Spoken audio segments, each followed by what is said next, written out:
హిందీ చిత్రాల రీమేక్స్ ఓ వెల్లువలా తెలుగులోకి వస్తున్న రోజులవి. 1978 ఆనాటి మాట ఇది. హిందీలో శత్రుఘ్న సిన్హా, రైనా రాయ్ జంటగా నటించి రూపొందించిన విశ్వనాథ్ చిత్రం విడుదలయ్యి విజయం సాధించింది. హిందీలో ఏదన్నా చిత్రం విడుదలై విజయం సాధిస్తే చాలు, దాన్ని తెలుగులో తీయడానికి రీమేక్ హక్కుల కోసం నటరత్న ఎన్టీఆర్ నిర్మాతలు, నటశేఖర కృష్ణ నిర్మాతలు పోటీ పడేవారు. ఎన్టీఆర్తో నిప్పులాంటి మనిషి చిత్రం తీసి విజయం సాధించింది. పోటీలో విజయం సాధించిన రవిచిత్ర ఫిల్మ్స్ అధినేత వైవి రావు విశ్వనాథ్ రీమేక్ కొన్నారు. ఎన్టీఆర్కు విశ్వనాథ్ చిత్రం చూపించగానే ఆయనకు నచ్చి ఓకే అన్నారు. నిప్పులాంటి మనిషి చిత్రాన్ని అద్భుతంగా తీసిన ఎస్డి లాల్కు దర్శకత్వ బాధ్యతలు అప్పగించారు వైవి రావు. లాయర్ విశ్వనాథ్ అని పేరు పెట్టి మాటలు రాయమని గొల్లపూడి మారుతిరావుకు చెప్పారు.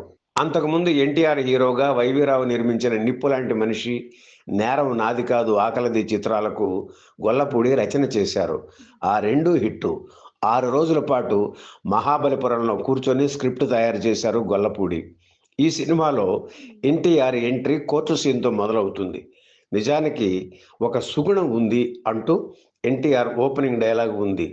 4-5 పేజీల ఆ డైలాగును సింగిల్ టేక్లో చెప్పేసి ఓకే చేశారు ఎన్టీఆర్. తొలి రోజు ఆ ఒక్క డైలాగు మాత్రమే రాశారు గొల్లపూడి.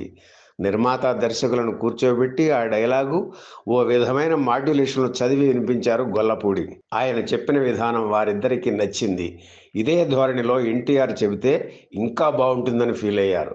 కానీ ఆ విషయం ఎన్టీఆర్కి చెప్పే ధైర్యం వారిద్దరికీ లేదు. అందుకే గొల్లపూడిని వెంటబెట్టుకుని ఎన్టీఆర్ ఇంటికి వెళ్ళారు వైవీరావు, ఎస్డి లాల్. ఆ సమయంలో మేకప్ చేసుకుంటున్నారు ఎన్టీఆర్. మేకప్ ఆపేసి గొల్లపూడి చదివిన సీన్ విన్నారు ఎన్టీఆర్. బాగుంది అని నవ్వేసి, ఏది మళ్ళీ చదవండి అని అడిగారు. గొల్లపూడి మళ్ళీ చదివారు. ఆయన చదువుతున్నంతసేపు ఏకాగ్రతతో విన్నారు ఎన్టీఆర్. అంతా అయ్యాక మళ్ళీ నవ్వి పదండి అనడంతో ఈ ముగ్గురు బయటకు వచ్చేశారు. ఆ తర్వాత షూటింగ్ మొదలైనప్పుడు కోర్టు సీన్లో గొల్లపూడి చదివిన మాడ్యులేషన్లో డైలాగ్ చెప్పారు ఎన్టీఆర్. వైవీరావు, లాల్ ఆనందానికి అవధులు లేవు.